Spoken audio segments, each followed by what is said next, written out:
شہر لاہور 2000 سال سے قائم ہے۔ لاہور کی خوبصورتی اور رہنائی انسان کو شہر میں گرفتار کر لیتی ہے۔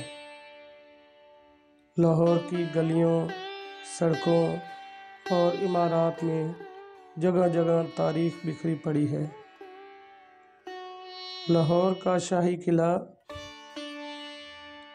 انگوٹھی میں جڑے نگینے کی مانند چمکتا ہے۔ شاہی قلعہ کی تاریخ 1000 سال قدیم ہے، لیکن اس کی اثر نو تعمیر مغل بادشاہ اکبر اعظم نے کی۔ مغل بادشاہ اکبر اعظم نے 1566 میں پکی اینٹوں کی کاریگری سے اس کی پرانی بنیادوں پر دوبارہ تعمیر کروایا۔ شاہی قلعہ کی فصیل بھی اکبر اعظم نے تعمیر کروائی۔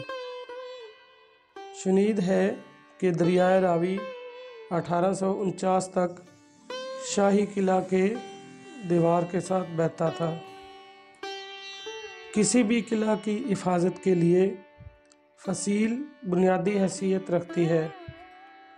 شاہی قلعہ کی فصیل باریک اینٹوں سے بنائی گئی ہے۔ پرانے دور میں مخالف فوج کے سپاہی فصیل پر سیڑھیاں لگا کر چڑھ جاتے تھے۔ سیڑھیوں میں رکاوٹ کے لیے فصیل عمودی اور سیدھی بنائی گئی ہے۔ فصیل پر تیر اندازوں اور بندوق برداروں کے لیے مستطیل سوراخ بنائے گئے ہیں، جس سے سپاہی مخالف فوج کی نظر میں آئے بغیر تیر داغ سکتے تھے اور فائرنگ کر سکتے تھے۔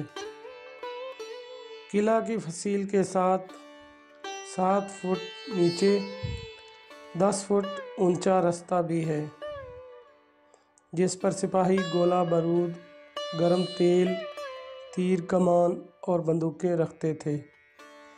یہ راستہ اسلحے کی سپلائی کے لیے بھی استعمال ہوتا تھا۔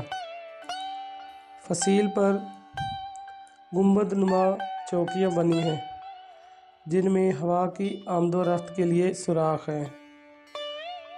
جنگ کے دوران ان سوراخوں سے گولیاں اور تیر بھی برسائے جاتے تھے۔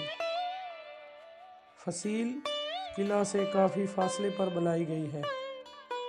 مخالف فوج فصیل پر موجود فوجی دستوں کو شکست دے کر ہی قلعہ میں داخل ہو سکتی تھی۔